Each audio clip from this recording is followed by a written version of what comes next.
আমরা একটা মানুষের বাড়িতে হেঁটে যাওয়া যায় না, আমরা নৌকা নিয়ে তাদের বাজার সজা নিয়ে দিই।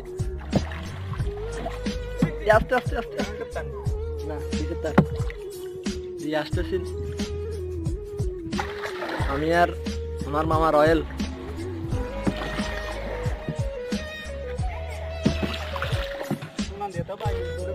এই তো এখান